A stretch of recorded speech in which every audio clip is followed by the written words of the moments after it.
Nej tack. Du ska hälla nu ut så kan jag ta lite mer.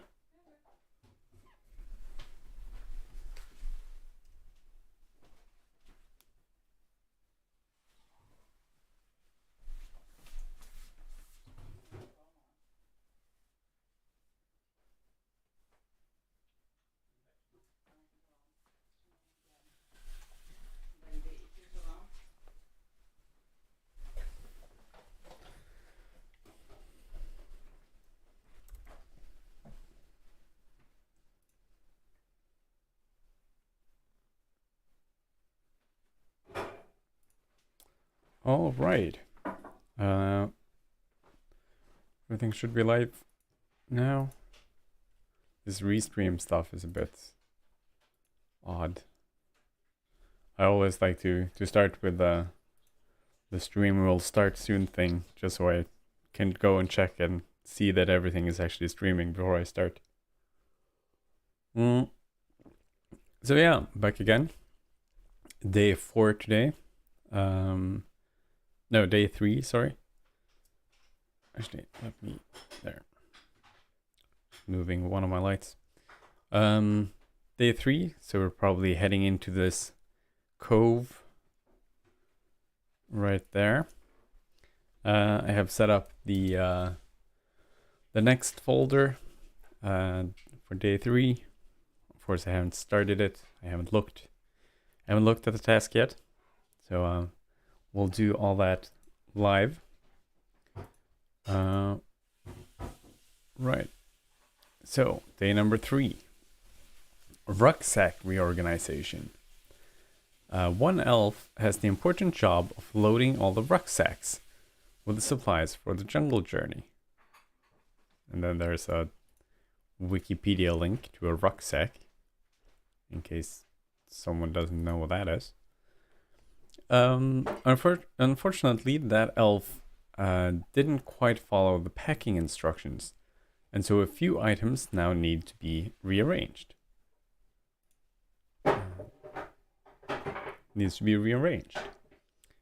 Each rucksack has 2 large compartments. All items of a given type are meant to go into exactly one of the 2 compartments. The elf that did the packing failed to follow this rule for exactly one item, type per rucksack. Right. All items of a given type are meant to go into exactly one of the 2 compartments. All right. The elves have made a list of all the items currently in each rucksack, which is my puzzle input, but they need your help finding the errors. Every item type is identified by a single lowercase or uppercase letter. That is, A and A refer to different types of items. The list of items for each rucksack is given as characters all in this... No, just hold on a second.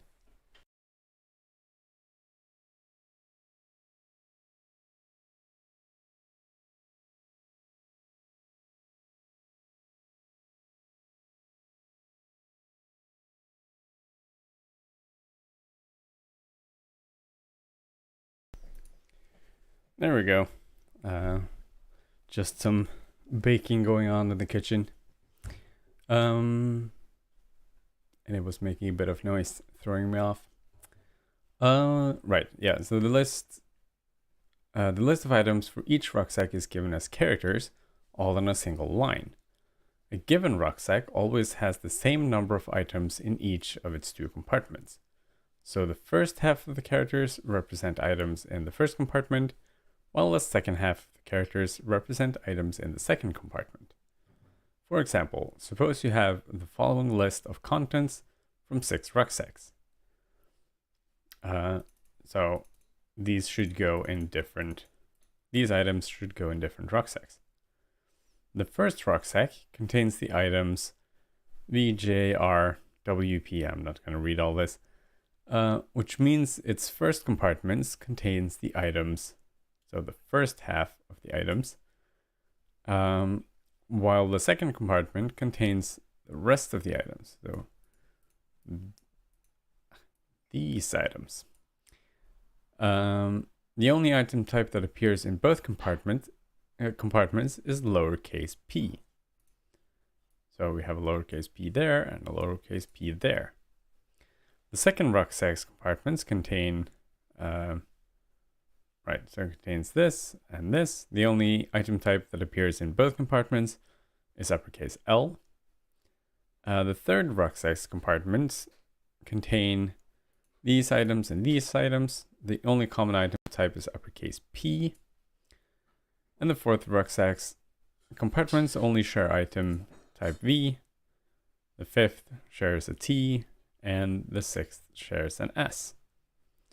To help prioritize item rearrangement, so each item should always go in only one of the two compartments. So having them in both compartments is an error.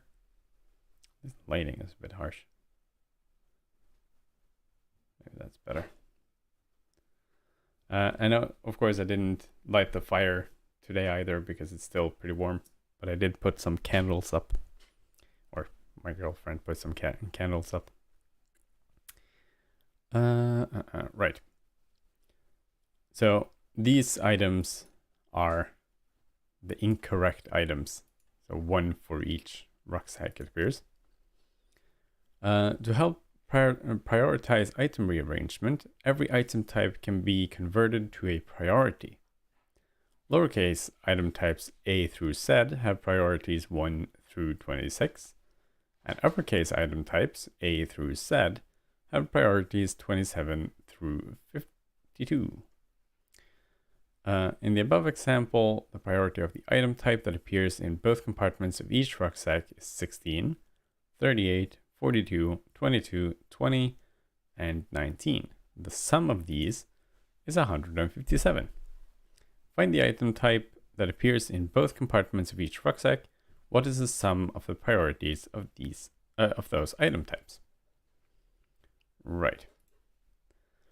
So this sounds like a bit of string manipulation stuff. So let's save this page. Input.txt. And now we have that file here. We can get started on part 1. So I'm guessing string utils is probably a good place to start. For those who don't know, this is a common, like a standard library module full of functions and procedures and stuff for dealing with strings. So I'm thinking we can use, so we loop over all the lines in our input.txt. So this just gives us every single line. And I'm guessing, since we have to divide these in two, I'm guessing all of them are an equal length, or an even length. Yeah, that appears to be the case. So we want to go through each character in the line, or actually we want to go through the characters in line divided by 2. So div in nym is string or integer division. So if we do this, it's a float division, but we don't need that, so we can just do a div. And then let us print out line C, but actually not print it out, just do standard out right and then echo out an empty.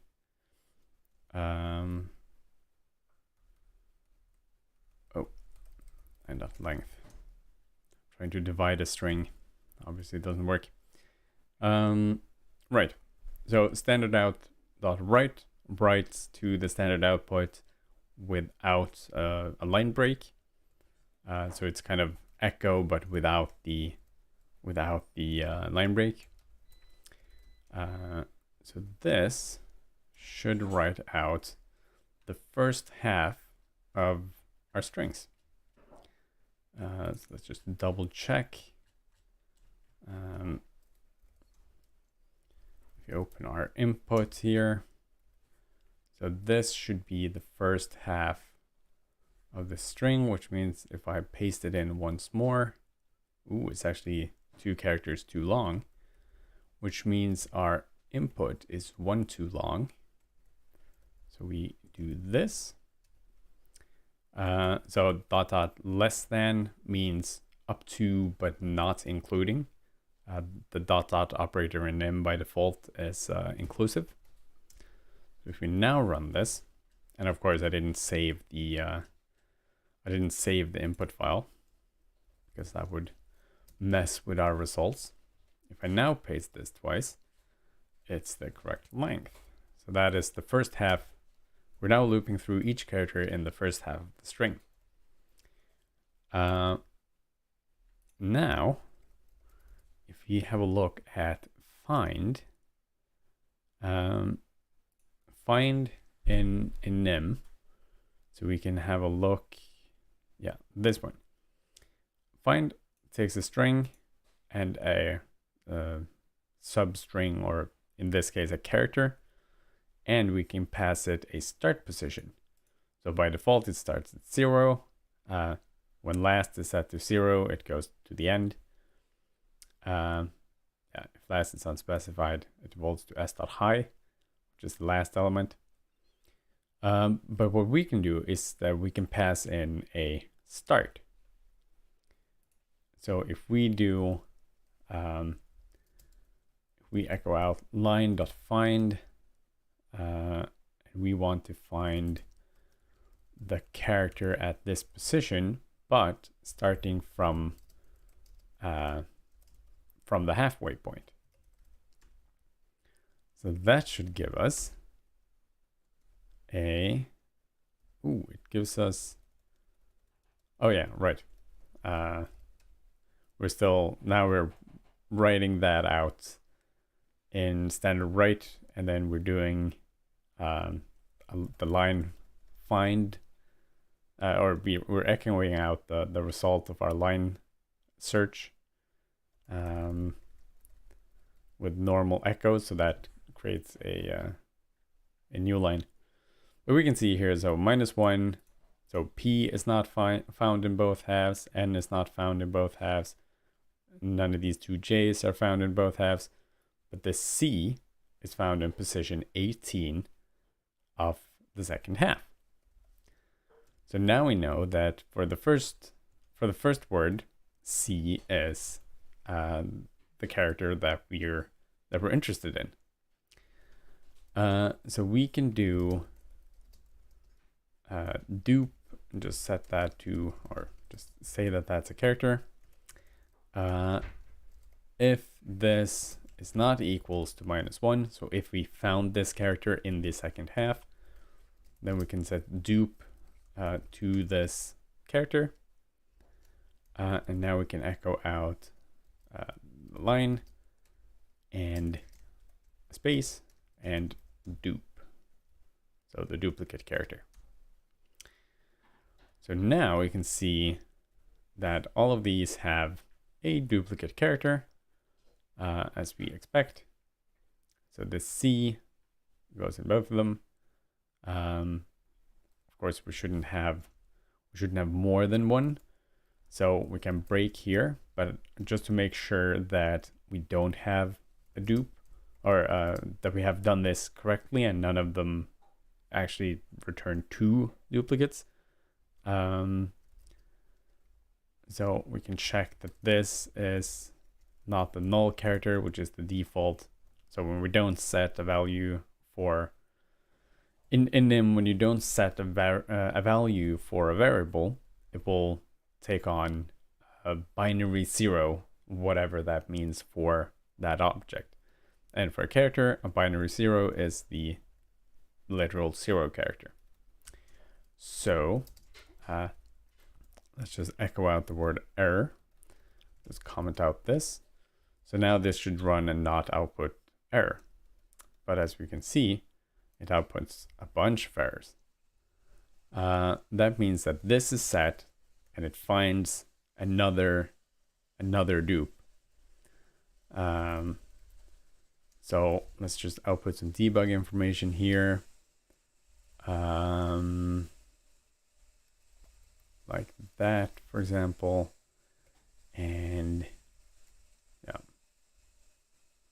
Ooh, and we can also echo out the dupe that isn't the 0 character. So let's see what we get here. Error. In this, we have S and we have S. Aha. Okay, so for all of these, they're just duplicates. So it found the R in both sides, but then it also has multiple R's, which of course it also finds. And none of these appear to be anything else but a duplicate. So it looks like our algorithm works, but we didn't take into account that we could have multiple in our error checking. But now we know that we actually don't have an error. What we can do is simply break out of this loop. That means that when it gets down here, it has found the dupe, it breaks out of the innermost loop. So it doesn't keep searching once we've found one match. Right. So now we basically just need to do the scoring. And the scoring is done. So the first A to Z have 1 through 26.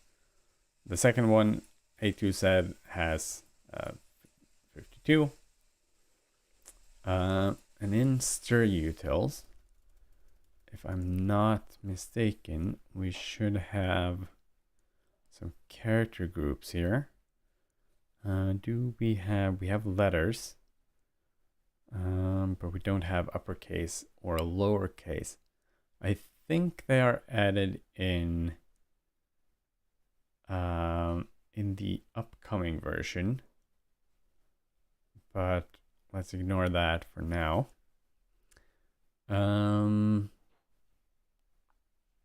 So if you have a look at our trusty ASCII table, no cookies. These cookie warnings are so annoying.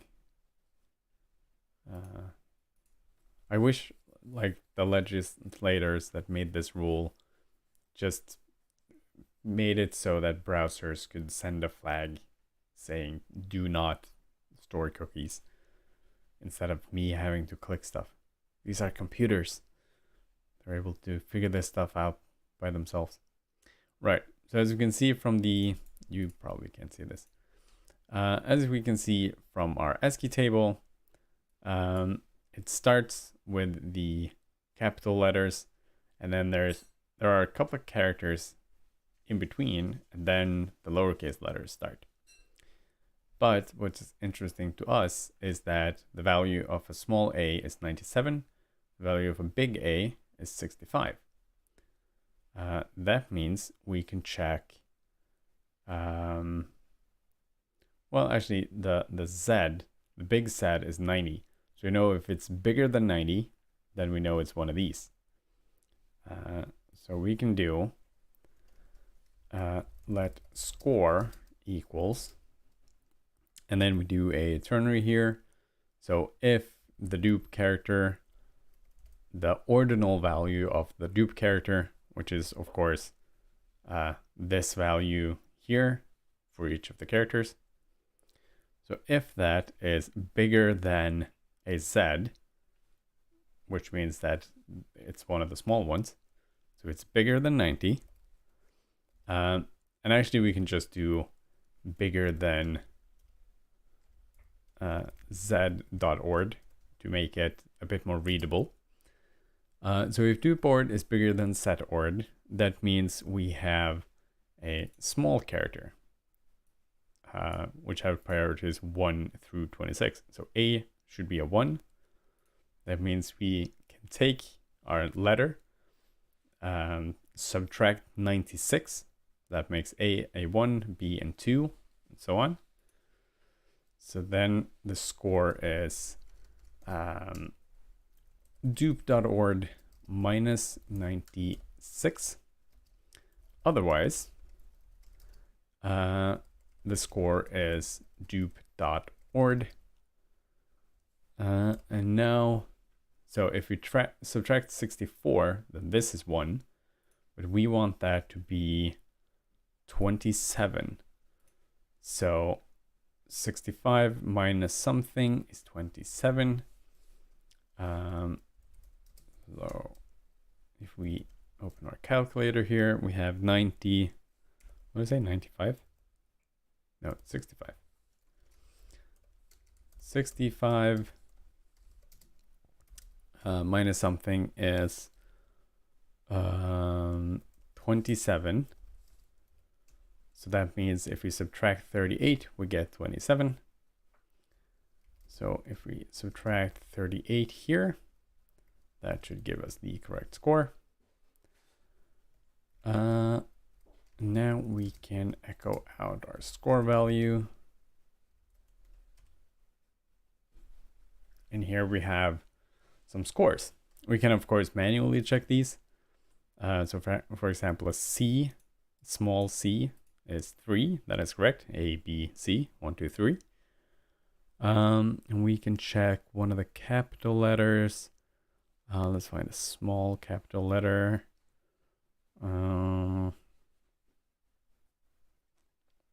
Right. So a capital C is 29. So it's 27, 28, 29. So that's correct. Great. So now we have our scores. And it is looking for the sum of all the scores. So that's easy enough. We just have a global variable called something like total score. And then we say total score plus equals score, and echo out our total score at the bottom. So here we go. Our total score is apparently 7,875. And that's the right answer. So we are 1 gold star closer to collecting enough star fruit. 1 gold star? Aren't we collecting star fruit, not gold stars? Part 2. As you finish identifying the misplaced items, the elves come to you with another issue. For safety, the elves are divided into groups of 3. Every elf carries a badge that identifies their group. For efficiency, within each group of 3 elves, the badge is the only item type carried by all 3 elves. Right.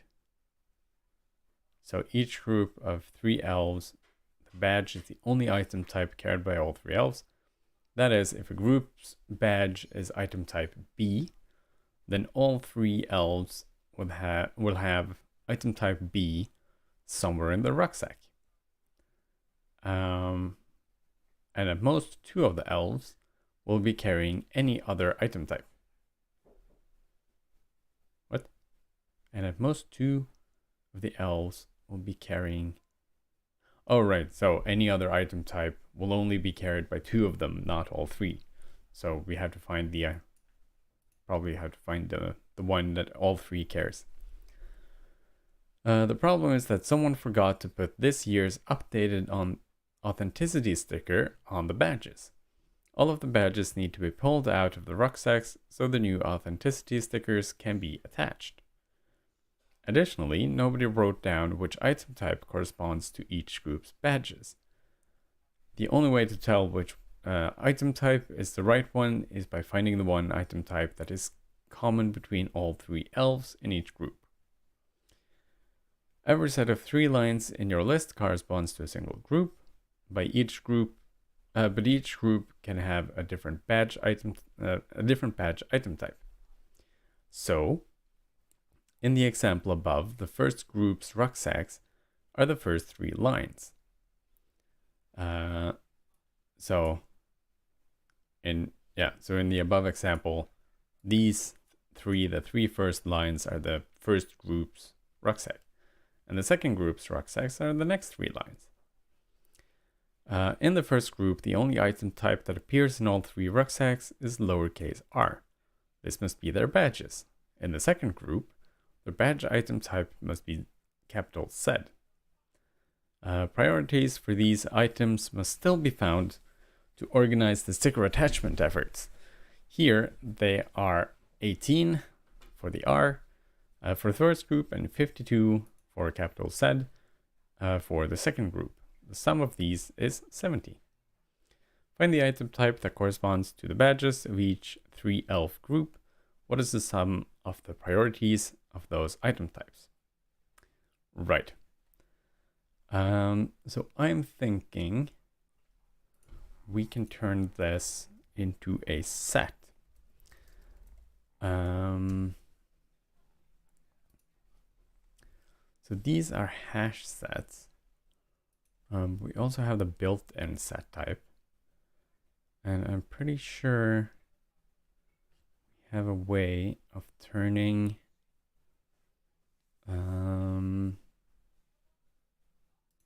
let's see, there should be all characters in a set contains count find remove prefix, remove suffix, r find. Isn't there one which turns a character or a string of characters into a set? I thought there was one. Maybe not. Let me close these.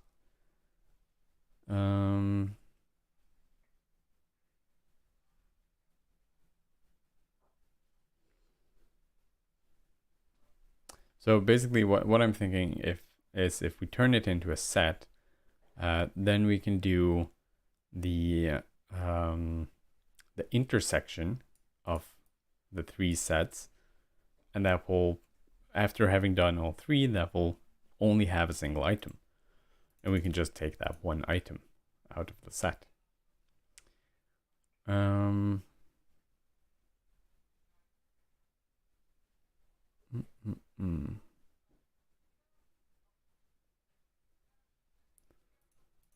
That was annoying.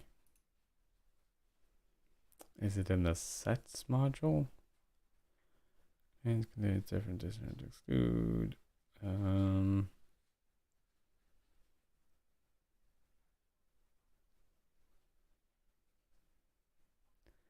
sure there is one somewhere. 2 hash set. Right. This, yeah. 2 hash set can be used to turn a string of characters into a hash set. But can we get... right, we can loop over the items. Okay, so first we need to run through we need a group counter. Group member, for example. So the 0th member, the 1st member, and the 2nd member. And then for each line, we do group member.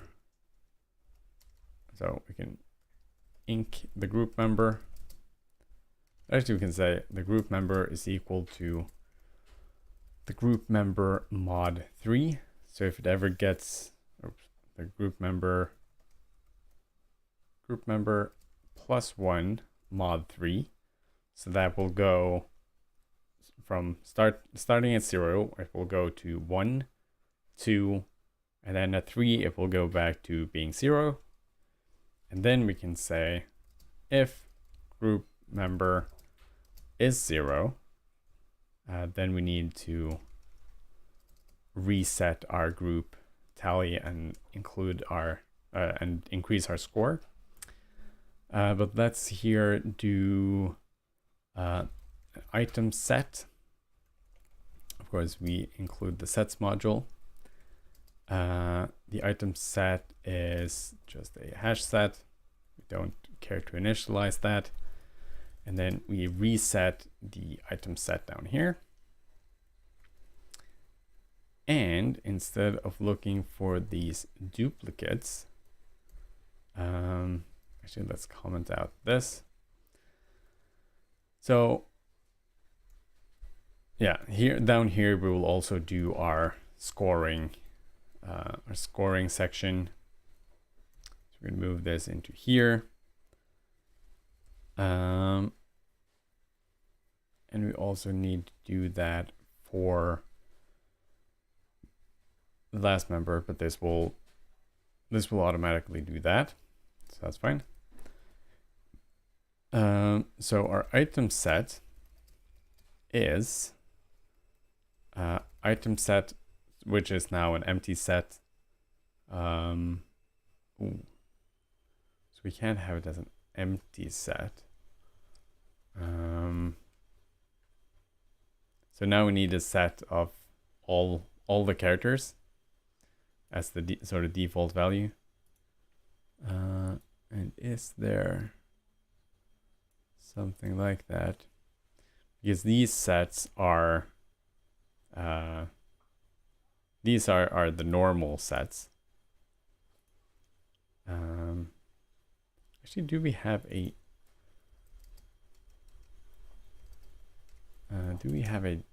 just a 2 set? Ooh, set utils for the built-in set type. 2 set, either untyped. So we can do hello world dot to set. Ah, that is perfect. That is exactly what we need. Okay. So we don't use the hash set, we use the built-in set type. And we have to default it to all the letters. So we say that this is equals all the letters, and this should be the sets utils, and we can't reset it. Resetting just sets it back to the 0 state, the uninitialized state. But we here, of course, have to set it to letters. And then we have to have a look at the, let's see, the documentation for the sets again, which I shouldn't have closed.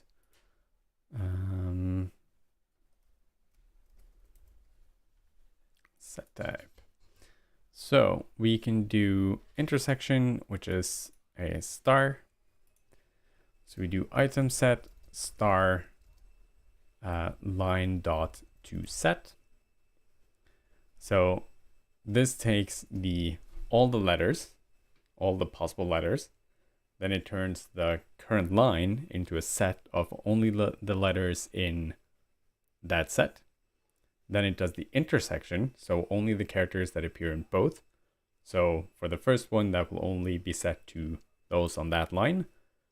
And then for the second one, it will only be those which are the same for both of them. And then for the third one, it will have one item, which is the only one that appears in all three. And now we need to get out that single element.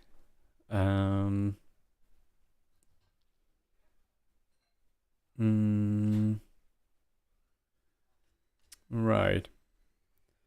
There's no easy way to do that, but I guess we could just do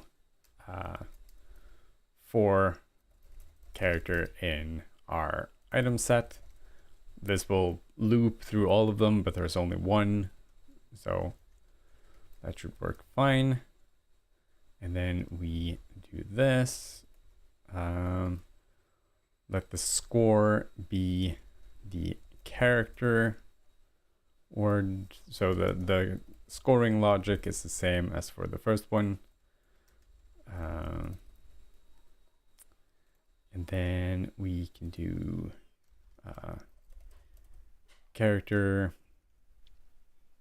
We don't actually have to output anything. Total score, and then reset the item set. So that should be all we need. This appears to be only called set utils. No. Set utils. Oh, this might be one of the new standard library modules. And those require the std prefix. Yep. So Nim did changed some things in one of the newer versions. Puts all of the standard library stuff in a sort of sub package called std. So all of the old ones, like string utils, you can get them both through import stereoutils and import std slash stereoutils. Set utils is so new that you can only get it through std slash set utils. But we can also use this syntax to get multiple things from the standard library. So running this, we should get a score out. And that should hopefully be the correct score. Hey, that's the right answer. You're 1 gold star closer to collecting enough starfruit.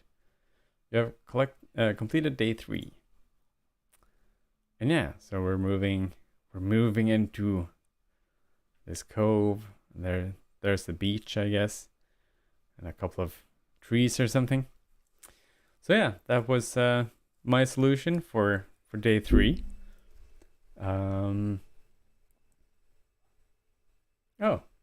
Someone said in the IRC room that they just subscribed to me on YouTube. That I'm of course very thankful for. And they asked me if I stream often. I'm trying now during Advent of Code to stream every day. I'm going to the dentist to fill a cavity on the 8th, so I'm not sure how that's going to work with the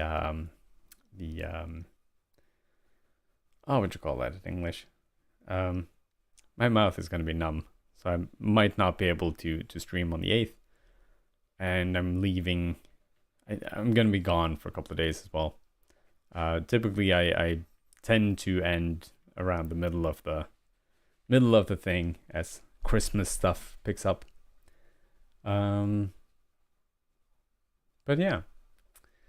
So I tend to stream mostly Advent of Code these days. I also streamed when I was doing my keyboard. Wrote keyboard firmware as I was streaming. Those you can find recordings of on YouTube, and I might do something like that in the future at some point.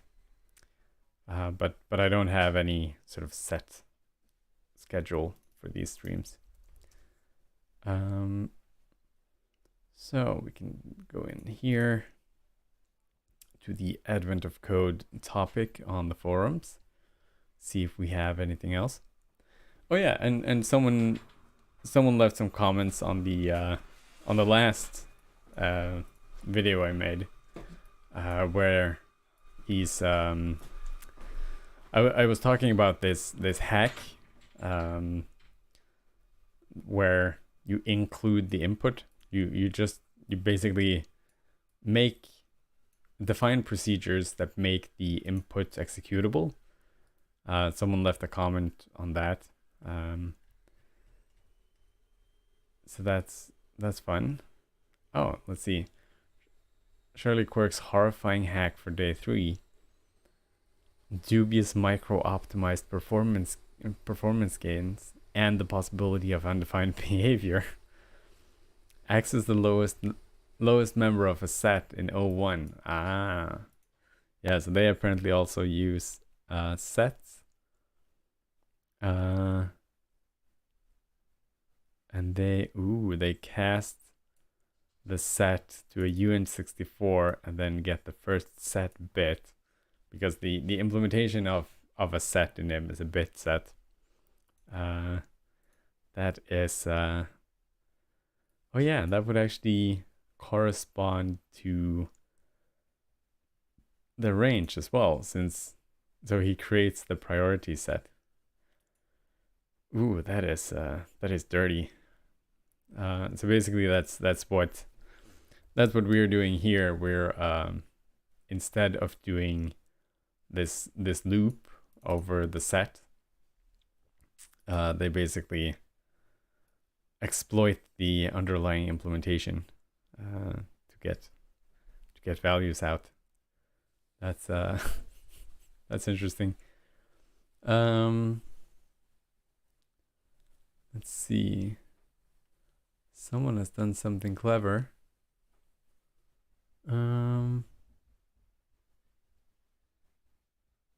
Let's see. Oh yeah, I should leave my comments on the Reddit thread as well.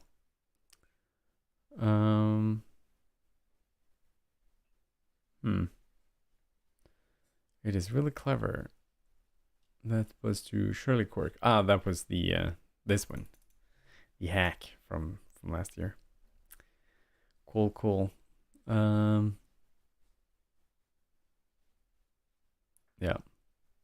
Yeah. Anyways, that was it for day 3. So I'll be back again tomorrow with day 4. And in the meantime, you can of course find this on GitHub. If you want to have a look at my solution. And that was it.